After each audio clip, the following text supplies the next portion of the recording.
to Real Talk with your host, Chip Washington. It's Real Talk. It's Real Talk. It's Real Talk.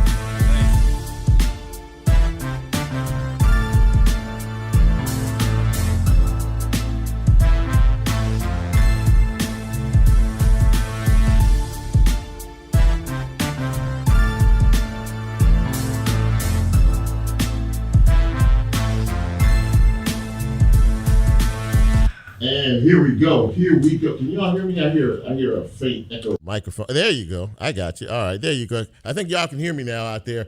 Welcome to Real Talk Memphis. It is the 6th day of February 2023. And we are on the air 6 o'clock straight up on what has been a beautiful day. I am your humble host, Chip Washington.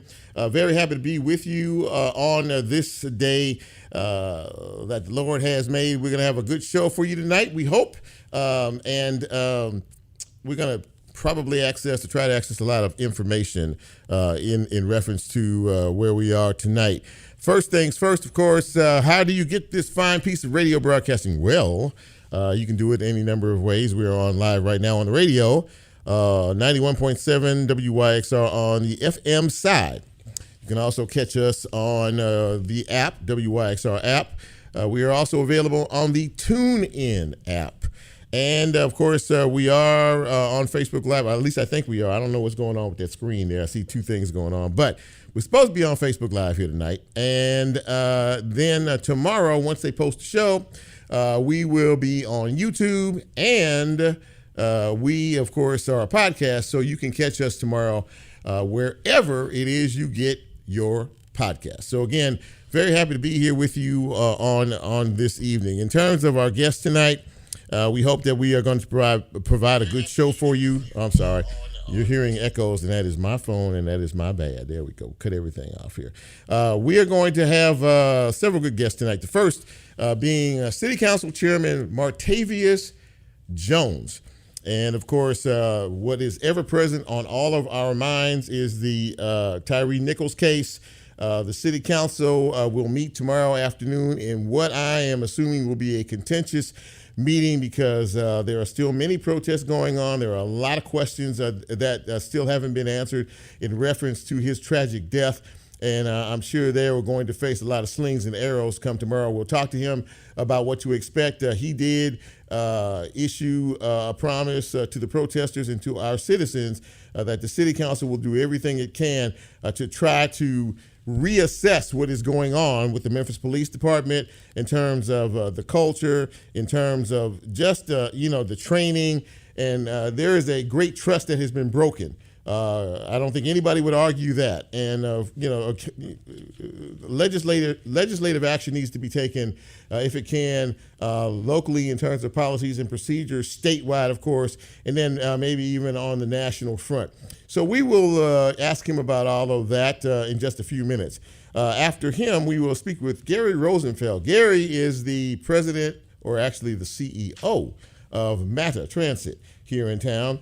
And they have done something rather interesting in terms of a partnership with an organization that will actually help to pay employees for child care. Child care is very important to a lot of people, and it's very expensive as well. So they have gotten together with an organization called Tutris, which actually will help to pay money per month toward child care programs. And we're going to talk a little bit with Gary about that. And, of course, some of the other things that MATA is doing out here in our community. And a bit later on, we'll speak with Beverly Anderson.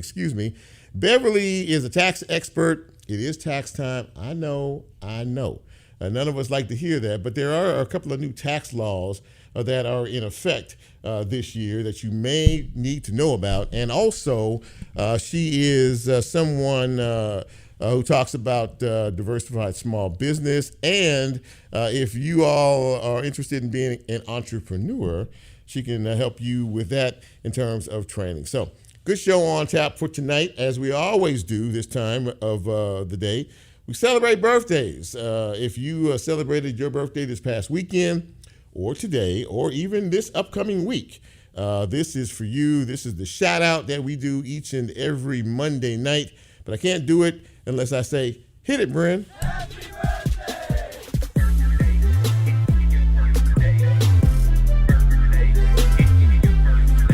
This is one of those rare occasions where there's actually a short list of names today who are celebrating birthdays. So let's get to it.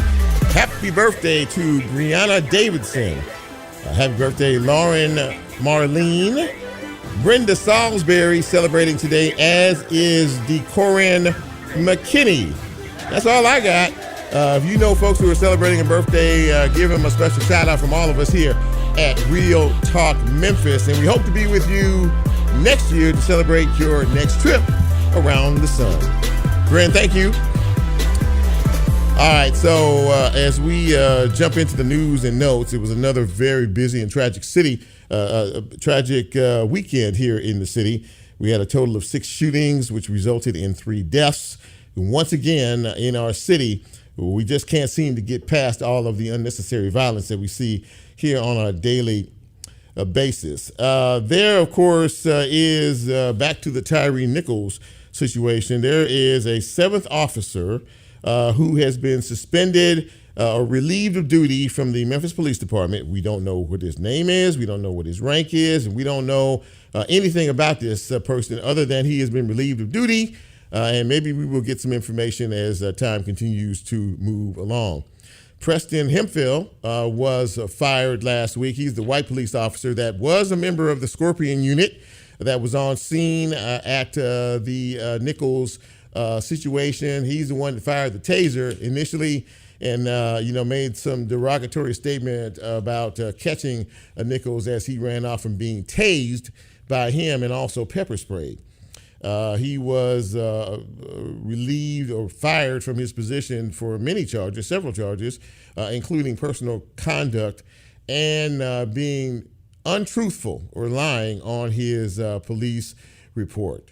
As I said, there is a 7th officer that's been relieved of duty. We don't know anything about him, but we are waiting. Also waiting on the Shelby County Sheriff's Office, who discovered that there was a cruiser on scene there. We don't know why they were there. No one internally seemed to know why they were there or even if they were there. 2 of the officers there have been relieved of duty pending the results of an internal investigation. We have not received that as well. But late this afternoon, from the sheriff's office, we did receive notice that a deputy is now off duty pending an internal administrative investigation into use of force arrest. This is back in November. And apparently we're just hearing about it now because the video of that incident seems to be floating around on social media. So they decided to put out a release today basically saying that this officer is once again out on administrative leave pending results of this investigation. That is all the information that we have on this. Of course, it came out late this afternoon. So things just continue to percolate. In political news, then there were, I think it's 12 now. I don't know how many of you are aware that your former mayor, Willie W. Harrington, has declared that he is going to be a candidate for the mayorship. Once again, this year he is running. He is 82 years of age. He threw his hat in the ring late this afternoon on YouTube, I think it is. So what do you think about that? W. Willie Harrington, at the age of 82, feels like he still has something left in the tank in order to lead our city. He ran last in 2019 against current Mayor Strickland. So again, this list continues to swell up. And also, there is another candidate that has declared for the race. He is City Councilman Frank Colvett. He's a Republican, and he decided last week that, or probably just a few days ago rather, that he was also throwing his hat into the ring. So a lot going on here. I'm pretty sure things will be thinned out at some particular point in time, because when you have all these candidates who have, folks, backing them and all throughout the city, you're going to see a splitting of the vote, and you know what happens when that happens as well. So let's just keep a point of view on all of this, and it'll unfold in its own course in due time. Back to the Nichols case. The mayor, Strickland, has asked for an outside review from the federal government involving some of the policies and procedures of the Memphis Police Department, taking a deeper dive and a closer look at things. He also asked the International Association of Chiefs of Police to also take a look at what is happening here. If you saw the headline in the paper today, you saw that there were questions about just the type of job Chief Davis is doing. Asked of the mayor today, he wanted to understand how he feels about things in terms of her running of the police department. And he said basically that he is behind her, he does support her, and thinks that she has done a good job in reference to this case. We'll say that she very quickly acted after what she saw in terms of the video on this case and removed the officers from her force. But there is an active and ongoing investigation that is continuing into this case. So we're sort of seeing little dribs and drabs right now in terms of information. They're being pushed pretty hard. There is more video that the public has not seen that is set to be released maybe in the next couple of weeks. The police department says after they complete the investigation.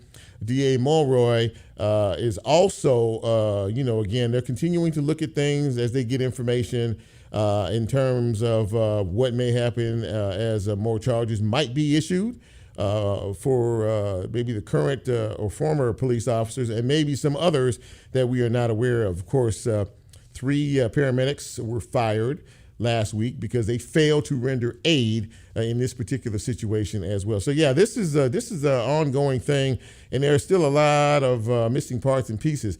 By the way, program note: next week I am scheduled to speak with District Attorney Steve Mulroy on this very program. So keep that in mind as we're moving forward, and hopefully that will continue, and that will be a part of the show next week. But we have Martavius Jones, who is the chairman of the city council. He was on TV plenty during the release of the video. You saw him all over national news, and we're going to have him in just a few minutes, and that will make me take our first break right now.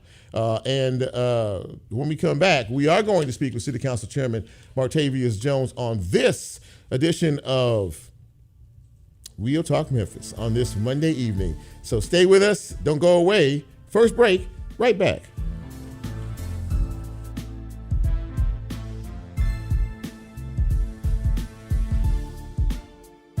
If you like Real Talk, here's a way you can get involved. Do you have a show topic idea or suggestion? Want to be considered a guest or have a guest idea? Then send Chip a message on his Real Talk show page and you can be a part of the Real Talk experience. So as he always says, go out and tell somebody. We'll be right back.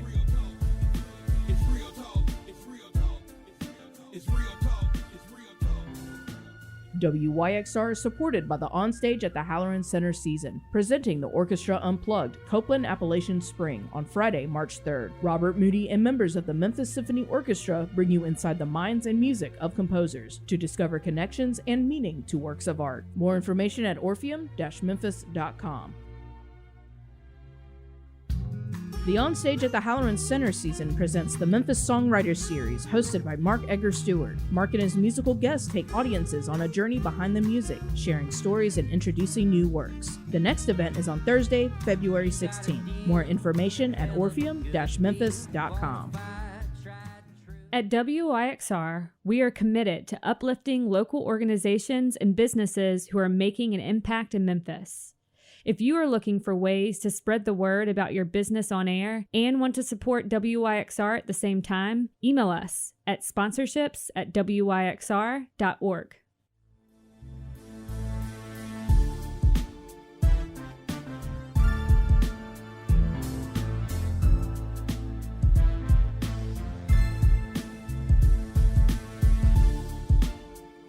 Get Real Talk on the TuneIn mobile app under WYXR, and he's now streaming live on Facebook. And you can also catch a rebroadcast on YouTube. Just put WYXR in the search box and hit subscribe. Now back to more Real Talk with Chip Washington.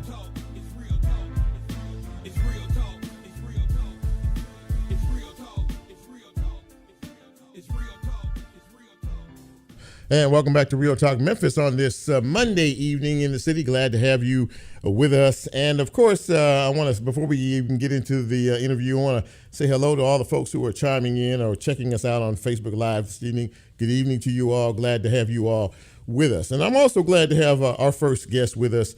We are still, as a community, reeling and really feeling the emotion of what happened to one of our own, Tyree Nichols, at the hands of some police officers who are no longer police officers in this city. My first guest is a longtime city councilman. He is the chairman of the city council currently, and he is Martavius Jones. And Martavius, thank you so much for taking time out of your schedule to be with us tonight. I appreciate it. Hey, thank you for having me, Chip. Yes, sir. So, as I stated, all of us are reeling from the emotion of what happened to Tyree Nichols. Of course, you're one of our leading city representatives, and you were featured quite prominently on many national news programs all across the country about a week or so ago in terms of this. Let me ask you today how you were feeling in the aftermath of the Nichols murder. It was quite an emotional roller coaster, Chip, but I'm pleased to say I'm doing much better now. If anything, I'm energized and eager to get to work to try to put something in place to try to prevent this from happening again. I've in past interviews, I've given credit to the police director for the swift action that she took to hold those officers accountable. I've given credit to Mr. Mulroy, who serves as our district attorney, for bringing charges. Now it's up to the council. We gotta act. The ball is in our court. So I'm excited about us having some real discussion to put things, to review what's taking place. And we are having, unfortunately, we have the hindsight to look and see what didn't work, but try to put some things in place to essentially say, let's try to prevent this from happening again in our community. I saw you in one of the protests that happened, on that rainy day about a week and a half ago or so, and you were standing out with the protesters who are, by the way, speaking of the protesters, and I said it before and I'll say it again, they have really lived up to the creed of not only Dr. King, but the family's wishes in terms of a forceful demonstration, wanting answers, wanting results, but doing it non-violently. And as one of our political leaders, you have to feel good and kind of respect that, do you not? Absolutely, because I say democracy is a contact sport. There have been so many decisions, Chip, where we haven't heard from the public because nobody reached out to us, nobody called us, nobody emailed us. I'm actually encouraged by seeing the community step up because I represent them. Exactly. But I can't read thousands and thousands of minds. I don't have a monopoly on what are great ideas. And so, I look forward to their engaging us and telling us what their views are and try to get, and my job is to help put it into codified, to help put it into code, to have it codified where we can do some of these things going forward. But no, I encourage this type of protest. You and J.B. Smiley in particular were out with these protesters, and you took the bullhorn and you said, "Look," and they were pointing at you and they were saying, "Look, you need to do something. You need to do something." And you said, "Put it on us." You have been very open about saying it's our responsibility now. The law enforcement the police chief did her job. The DA is continuing to do his job. But now it's on us. So I'll ask you realistically, what, if anything, can the city council do in terms of looking in to the police department? Of course, the mayor has brought in some outside help. He's asking for the federal government to step in here and take a microscope and look inside the department. But what can the city council do, if anything, about this? Well, one of the things now, still keep in mind, we live in a city where we have a weak council, strong mayor form of government. Right. However, how we speak with the power of the purse, that being the money. And so the council only speaks also through resolution, what we pass by 7 votes. So there are, in my opinion, some common sense things that we can do. And one of those things that's been mentioned is that we should prohibit unmarked police cars from making traffic stops. Now, that may not have prevented this situation because you're always going to have bad actors to do so. But if we codify that and we say to the police director, this is the safety measures that we want to have in our community, we do those. Now, I want to hear, I'm not just going to have some type of knee-jerk reaction. I want to hear, I'm not calling for, now I'm just one of 13. Sure. I'm not calling for the disbanding of special units. There could be a purpose for them. What we need to have is an open dialogue and see what are the benefits of it, see if it's working before we just say, do away with those things. So those are just two things that come to mind that we can have the discussion about what the council can do from a resolution standpoint to try to prevent some of these things from happening going forward. In terms of the current leadership at the police department, various people have various opinions on things, and it bears taking a closer look. And is that one of the things that the council can do and wants to do, in really taking a look at the internal structure? Because one word you hear constantly is the culture, of the department. What, if anything, can you do, and do you want to dig into that a little bit deeper? Well, for one thing, when you say, looking at it, I've heard that culture discussion too. So from a leadership standpoint, the council has no purview over any division director, the police division being one of those. That's all up to the city mayor. Mm-hmm. Because I'm not going to sit here and say, well, we're asking for Chief Davis to resign, because technically speaking, she will be resigning December 31st because we will have a new mayor come January 1st. Mm-hmm. And that new mayor can accept the resignation, or that new mayor can choose to continue the services of the police director as well as any other city director. So from that standpoint, I think that I'm looking at it from the standpoint, what can we do for the next 11 months, or at this point, the next 11 months that we have for this year while I'm in office and this council remains of its current makeup right now. It's going to take, if we are talking about that culture change, it's surely going to take more than 11 months. But one of the things we do address is what can be some training aspects. Let's have a review. Let's have a discussion about these training mechanisms. One other thing that I just thought about from a council standpoint, we need to have a review about these body cameras, mm-hmm. as well as these sky cops, because as you're looking at what are the repercussions for somebody who fails or has a pattern of not turning on their body cams, that type of person right now, there needs to be accountability for that type of action. One of the other things too that I have a question about too is when we look at that footage, for about a couple of minutes in, we see, based upon the camera angle, that camera is facing left. At some point, it turns right and captures everything. Shit. So whoever was manning the camera, right, was responsible for that scene, right? So was that an individual? Was it automatic based upon motion? I don't know. Yeah. So those are some of the questions that that hopefully will come out of the discussion that we're having tomorrow. In a lot of people that I've spoken with, and just the general overview of all of this, this feels different. I mean, we've seen incidents forever in terms of cops and being aggressive, and white cops, black suspects, or black victims, and things like that. But this is different, and it feels different here in our city. Do you feel that because of the fact that there were 5 black officers who basically attacked and murdered, a young black man? No, I don't. What I feel, though, is that there's that culture that you talked about. Mm-hmm. That culture said that it's okay to treat a black motorist different than a white motorist.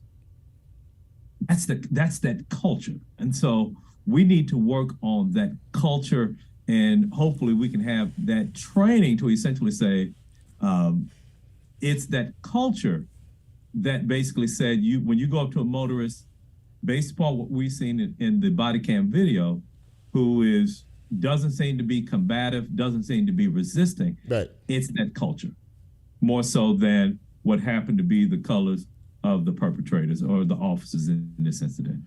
There was an aggressiveness to this that everyone seems to be talking about from the very outset of what we've seen on that video. Instantly. Yeah, instantly. Right. I mean, and that's extraordinarily troubling, in and of itself, as to why the aggressiveness from somebody who was clearly complying. You're going to hear it tomorrow at the city council meeting, and I'm sure you've been hearing it ever since. There is a mistrust, there is a fear, there is an anger, there is a frustration that is all over this city right now. And we all feel it on a daily basis. And I guess people are just desperately trying to figure out, what needs to be done here to try to really bring, because this is a worldwide event. Everybody in the world has seen what has happened here. Yeah. And how are we moving forward? How do we move forward? But you're going to get that question 1,000 times. What do we do from here? How do we move forward and try to regain the trust of the citizens who put their trust in our law enforcement? Well, one thing, I don't think that this was an instance where this is the overall behavior of the entire Memphis Police Department. You have people that go out every day, that put their lives on the line, who don't behave in this manner. We rely upon them to help keep our city safe. So let me be clear about that. However, we do need to identify those bad actors, those who have repeated patterns of this type of behavior, and do something about it. I think that a lot of people want to take credit to essentially say, well, or maybe not to take credit, but to attribute, well, if we simply had more police officers on the street, then crime is going to go down. If we look at the nature of most of our crimes and the fact that they take place largely between or among people who know one another, we can have 8 times more officers, and it really wouldn't have that much an effect on what our crime rate is. And so for those officers that we do have, we need to make sure that we don't have those officers who have a history or who have had past behaviors of being abusive to motorists who have used excessive force. And when they do, we need to hold them accountable. One final thing, we had a police officer, you just referenced a minute, we had a police officer who was shot in the line of duty on Friday at the library over on White Station and Poplar. He is in critical condition, and he was responding to a scene.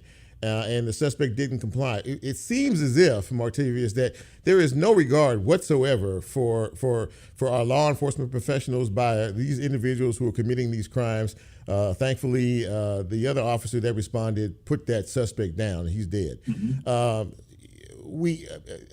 It has to be a very difficult balance to weigh the lawlessness that we see on a daily basis out here with the law enforcement who are actually trying to do the job, which is what you just said a few minutes ago. We have to be able to segment one from the other, but we also have to be able to figure out how we move forward in this effort. Correct? Right. And it's still, I take my hat off to those people who have received the calling to do this work.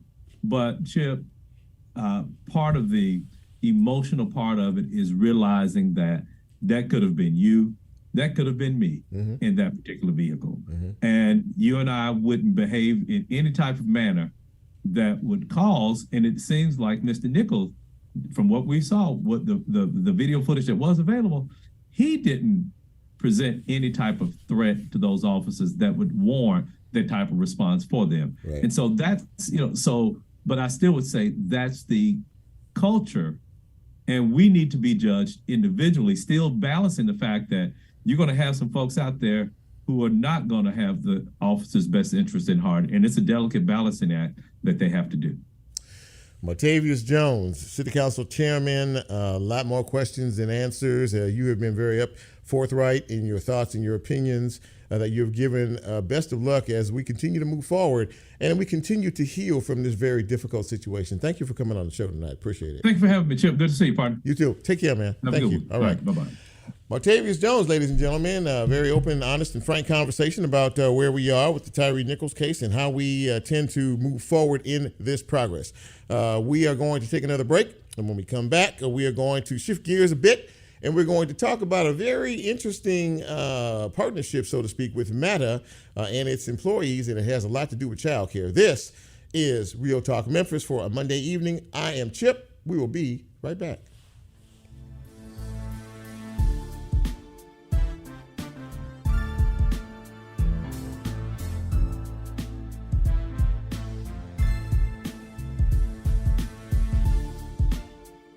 If you like Real Talk, here's a way you can get involved. Do you have a show topic idea or suggestion? Want to be considered a guest or have a guest idea? Then send Chip a message on his Real Talk show page and you can be a part of the Real Talk experience. So as he always says, go out and tell somebody. We'll be right back.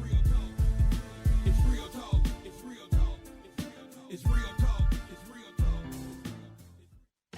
WYXR is supported by Shell Days Music Festival, presented by Mempho, April 21st and 22nd at Overton Park Shell. Shell Days will feature 2 days of music with Trampled by Turtles, Southern Avenue, Leftover Salmon, Neil Francis, Paul Thorne, and Bailey Bigger. More information at memphopresents.com.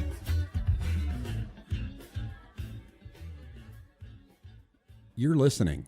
But are you in the know? The WYXR weekly newsletter is the best source for keeping up with events at WYXR, whether they are happening on our airwaves, behind the scenes, or out in the community. Log on to newsletter.wyxr.org to sign up for our mailing list and keep yourself Do in the you loop. want to place your company in front of Memphis cultural consumers and influencers? How about interacting with them in a meaningful way?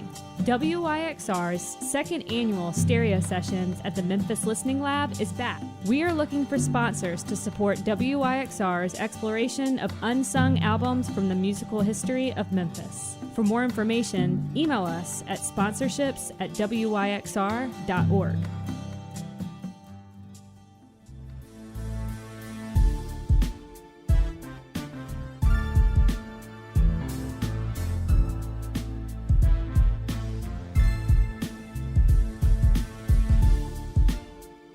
Get Real Talk on the TuneIn mobile app under WYXR, and he's now streaming live on Facebook. And you can also catch a rebroadcast on YouTube. Just put WYXR in the search box and hit subscribe. Now back to more Real Talk with Chip Washington. It's real talk. It's real talk. It's real talk. It's real talk. It's real talk. It's real talk. It's real talk. And welcome back to Real Talk Memphis on this Monday evening. I hope everything is going well with all of you out there. My next guest is someone I've not had on the show before, and I'm happy to be able to make his acquaintance this evening. He is Gary Rosenfeld, and Gary is the CEO of Meta Transit here in our city. And Gary, thank you for taking some time and coming on Real Talk tonight. I really appreciate it. Thanks for having me, Chip. We appreciate it. Yes, sir. So before I ask you a little bit about some of the new things that are going on with Meta, it was brought to my attention that you are one of the companies in the country who has signed on with another organization that's basically dedicated to issues of child care. Which is a very, very important, and more importantly, being able to afford it. Doing some statistical work here, checking in, looks like it takes about $9,000 a year for child care costs in the state of Tennessee. So you're partnering with an organization called Tutris, which helps businesses looking for child care benefit programs. So tell me, in terms of this partnership, what exactly is Meta doing for its employees in regards to this? Well, Chip, it's pretty simple. In order to attract the next generation of employees to come work for us, we have to meet their specific needs, and their needs of somebody today are different than those employees that came to work for us 30 or 40 or even 50 years ago. Mm-hmm. So childcare is now something that is a major stressor, if you will, in our employees' lives. And our unusual nature of our time of day that we operate makes it that much more difficult to try to find childcare that might be available at 4 o'clock in the morning when so many people come to work for us. So we signed on with Tutris to help parents be able to easily identify potential childcare arrangements within the community. It allows them to search and vet out the childcare organizations and be able to find the safest, most nurturing, and affordable programs. And the beauty of it is it's all in real time. So somebody can sit at their home and be able to search via the internet and get this information. So in transit across our industry, 9 out of 10 agencies across the country are struggling to hire bus operators or mechanics or administrative teams.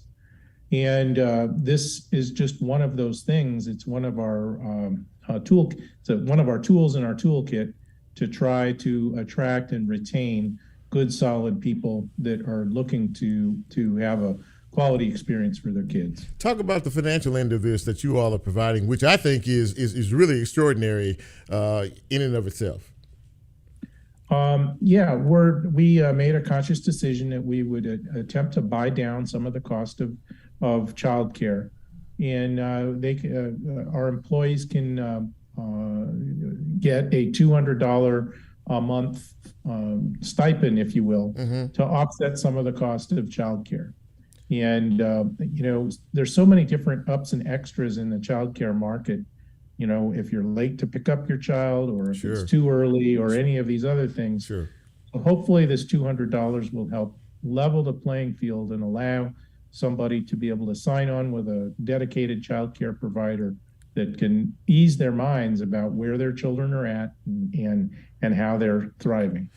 In case you're just joining us, ladies and gentlemen, we are speaking with Gary Rosenfeld. He is the CEO of Matter Transit, and talking to us about a very unique and beneficial program for employees that have young children that are looking and are dealing with the child care issue, which is a very, very big issue in this country, and giving them, a cash infusion, if you will, per month, $200 for what I'm to understand, towards that child care. So what this does, Gary, really for you is, as you said at the outset here, this provides another tool in your toolbox to be able to recruit good people for the many positions that you have, and dealing with what you do on a daily basis. This really is something that people would pay attention to. Am I correct in that? They certainly are paying attention to it. We noticed in the first 2 weeks that we had the program available, 10 different families signed up to be able to utilize the program. Yeah. And again, there's the obtaining of labor in the country right now is such that there is no silver bullet solution to solving a company's labor issues. So you have to use more of a like I said, individual tools to help people that might, this benefit is going to mean something to this smaller group of people, and we'll come up with other benefits that will be beneficial to other small groups of people. And hopefully by the time we have a dozen or so different types of benefits, we've created an employer of choice situation for people in Memphis, and we provide those benefits so that we can be able to provide the high quality of service that the city and our community demands of their public transit. MATA is really a jewel in our city, and it's a much needed commodity for a lot of folks. For a long time, there had seemed to be a bit of a struggle in terms of the importance of it from the county perspective and city perspective. But I think they've come to realize just how valuable a commodity you all are, and they're becoming more of a partner with you all, in terms of grants and other things, that really giving you some of the legs that you need to really compete and to make things better in terms of the overall transit system here in the city, correct? Yes, we've been lucky over the last couple of years in partnership with Shelby County and the city of Memphis to restore some funding that sort of went away at the beginning of the COVID pandemic, but it's all been restored at this point. But the county and the city have come together to provide a dedicated source of funding for the future.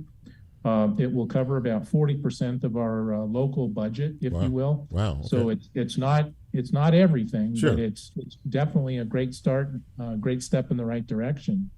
And what this has done is it's allowed us to take that same information to our state and federal stakeholders, which resulted in unprecedented federal investment in MATA in last year, which will lead to a new facility, a new BRT bus route that'll go north-south, and probably 24 more electric buses, which will impact our community in the form of better air quality and reduced noise and all the wonderful things that come with electric vehicles.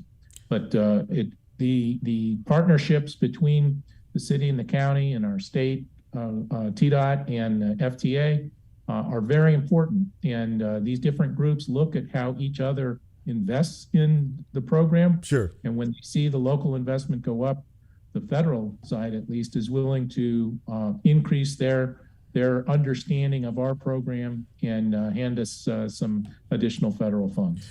Well, listen, I thought this was a very important component of what you all are trying to do, along with everything else. And it seems like you're up and away in terms of moving forward with MATA, and there's a lot of good and exciting things coming down the pike. Hearing you talk about that, and we're very excited about that as a city. As I am having you on the show, Gary, I really appreciate you taking time. I know everybody's busy out there. I never had a chance to meet you or talk to you, but I really enjoyed the conversation. And I hope that you guys will come back when you have, updates and new initiatives and new programs and things for our citizens, so we can put that out there as well. Chip, thanks very much. I look forward to a long relationship with you and your program. Thank you so much, Gary. Have a great evening. You too. All right. Gary Rosenfeld, ladies and gentlemen, the CEO of MATA, and MATA seems to be, with the support of the city and the county and even the state, look forward to doing some big things for us here in the city of Memphis, in addition to what they already do. We're going to take our final break. And when we come back, we're going to talk about something nobody wants to talk about, which is taxes. That's just one of the topics with my next guest in our conversation on this Monday evening. This is Real Talk Memphis. I am Chip. You know who you are. We'll take a break. We'll be right back.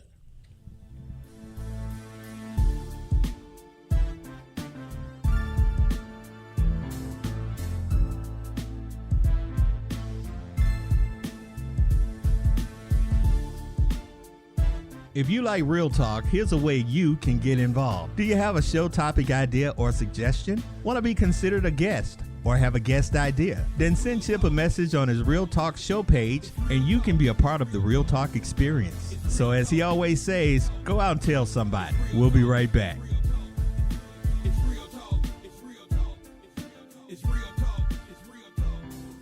WYXR is community radio. So why not help us spread our sound through the community? Be a part of our growth by sharing our station and our mobile app with a friend. Visit us at WYXR_Memphis on social and tag your closest pals. Let someone you love know about 91.7 FM. It's easy. Our sound is made just for you, so let's make it louder. WYXR is supported by the Orpheum Theater, presenting Alvin Ailey American Dance Theater on March 3rd through the 5th. The dancers of Alvin Ailey American Dance Theater bring contemporary works by modern choreographers and classic favorites from the repertory, including Revelations. More information at orpheum-memphis.com. Like what you're hearing? WYXR is a listener-supported station. Help keep the sound of Memphis alive by donating at WYXR.org. WYXR doesn't go to sleep at night. We keep the music moving. Memphis music, that is. When our DJs clock out, our automation clocks in with music right from our community. Produced, performed, and written by Memphians, or in Memphis. Some are hits, and some are rarely heard, but they all tell the story of one of the world's greatest music cities. Visit WYXR.org for playlist and scheduling information. Email submissions@WYXR.org to let us hear your Memphis music. We may just play it.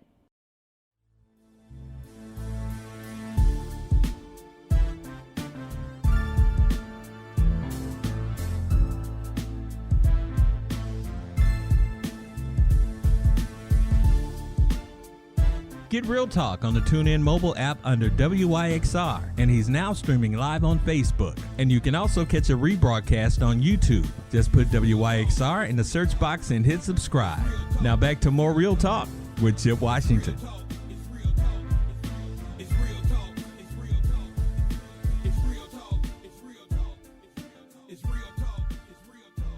And welcome back to Real Talk Memphis on this Monday evening. And it's always good to have you all with us. A lot of folks on the Facebook Live line tonight. A lot of you out there tonight paying us a little time, giving us a little time, and I truly, humbly appreciate it, as always.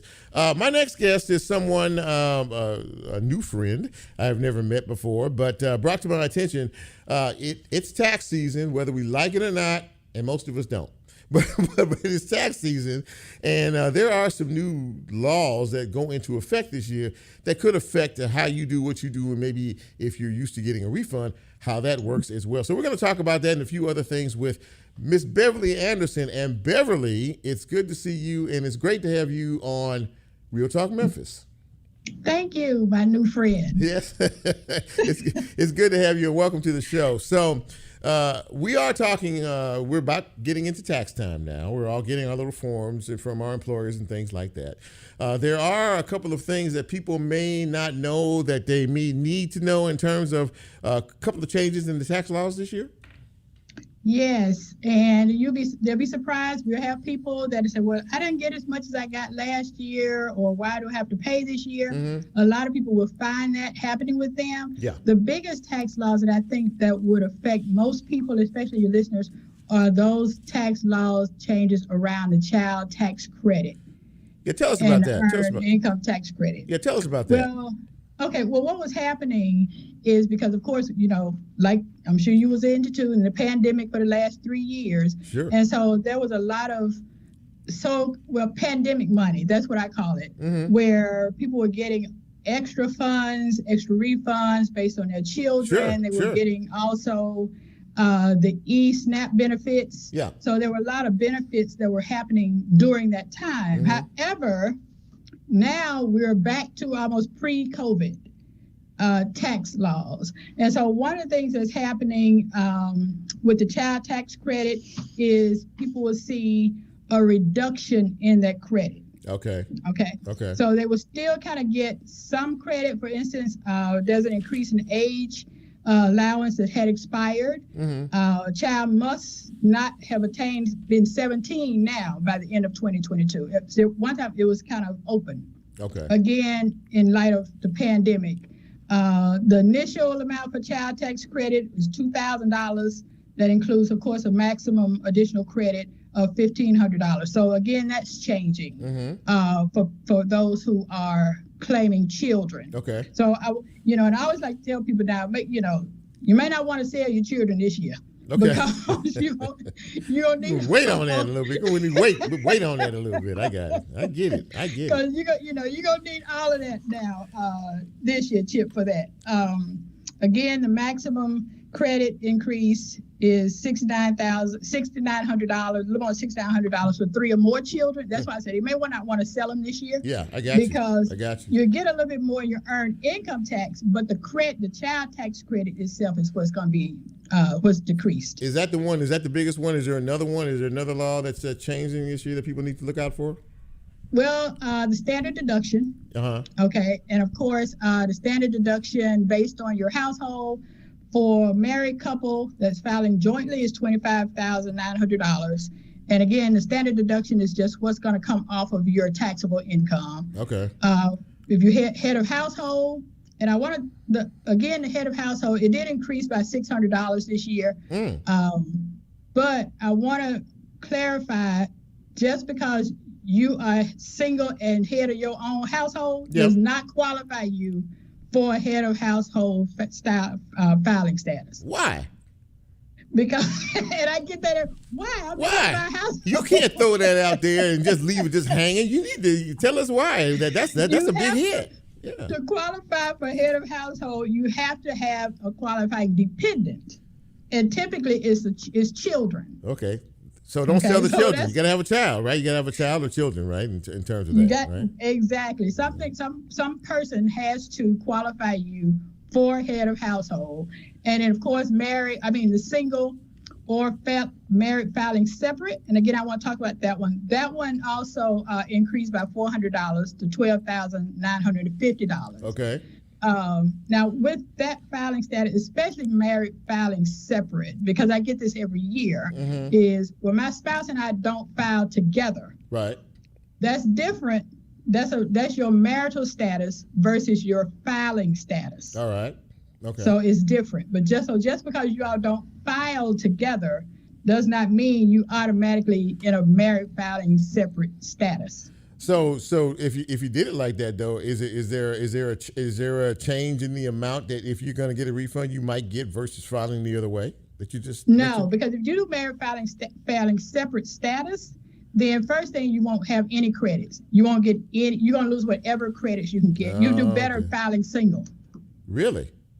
Yeah, then do married filing. I mean, you get nothing. You don't get any mortgage credits. You really have. And you're being taxed at a higher tax bracket, at the highest bracket, just like a single person. Well, this experience here talking to you has already been a roller coaster with that. You get more, you get less, you get don't do that. But anyway, we understand, and we have to. God, we have to follow the rules of the road here in terms of all of that. Now, among being a tax expert, you also deal with diversified small businesses. And we have a couple of minutes left. I want to talk a little bit about this entrepreneur training that you are also well versed at as well. Okay, definitely. I founded the Entrepreneur Training Institute in 2018, and it's on the same platform or structure as a community college. However, the state considers us vocational education because we don't offer degrees, we offer certifications. And it's really designed for people who are looking to become self-employed or just kind of want to know how you structure. Because what I find, people can go in and do business, they just don't manage the business.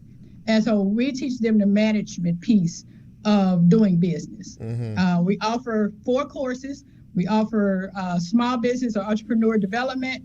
We offer nonprofit development. We offer personal income tax preparation. And our newest one is basic bookkeeping for small businesses. And again, they come out with a certification, and it's designed again for people to have a self-employment arm. Even if they're working, when they finish with us, they should at least be able to operate self-employment legally. Yeah.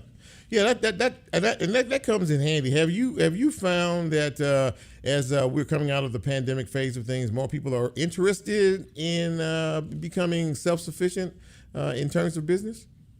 Well, I think the pandemic kind of brought that out because some people had to. They discovered they wanted to eat, even if they didn't have a job, they still needed to eat. Yeah. So we do find that, but we also find that it was, I want to do this, I want to do this, I want to do this, but are not prepared to do the work. Sure. Because, not to get your business established legally, administratively, I can cook, I just need to order a restaurant, open a restaurant. Yeah, exactly. Yeah, but we did find an upswing, and even Department of Labor has found an upswing in self-employment. Yeah.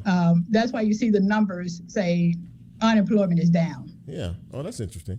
So if anybody is interested in learning more about what you are just talking about, how can they reach you? What is your contact info?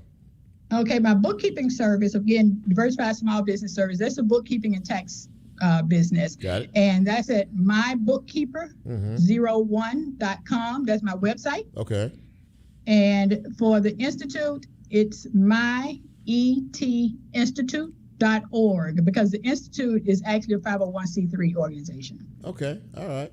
Well, listen, I have enjoyed having you on the show, and I've enjoyed the information. I didn't like much of the tax stuff, but I've enjoyed the general overall conversation that we've had. And I always emphasize learning something new on this show, and you did teach us something new tonight, and I really, really appreciate you being here. Wonderful. Exactly. Thank you. Go ahead, go away. Have a great evening. And we'll talk to you down the road. Thank you so much, Beverly. I appreciate you. Thank you. Take care. I appreciate it. All right, bye-bye. Bye. Well, this has been a really good show tonight. I hope that you all enjoyed it. And as Brent plays us out, I've been looking forward to doing this one tonight because there's a lot of good information that a lot of us need, and I hope that you picked up and learned about it. Once again, program note, next Monday night, I am scheduled to have District Attorney Steve Mulroy join me on this show. So if you can make it, that would be great. If you can tell folks about it, that'd be even better. So once again, thank you. Humbly thank you for taking some time. A lot of you out here on the line, and I see my brother out here. My brother is in Los Angeles, California, and he's checking me out tonight. It's been a minute for him, so I'm good to see him, and good to see all the rest of you out there. Jeannie Ali and Bridget and Jennifer and Randy and Dietrich McGee and Dana Owens and, oh my God, Michael Harris, so many. So listen, if the Lord says so, we'll be back here next week, same time, same station, same chair, and we'll try to do it just a little bit better. So in the meantime, for Nicole and for Bryn, did a great job on the board tonight. We miss Lola. Lola's not with us tonight, but we miss you, Lola, and hopefully you'll be back with us next week. But in the meantime, in between time, take care of yourself, take care of each other, and let's watch out for all of us overall. What do you think, right? Sounds good. So you have a great week. Be safe. Look forward to seeing you next week. Take care. I'm Chip, and I'm out.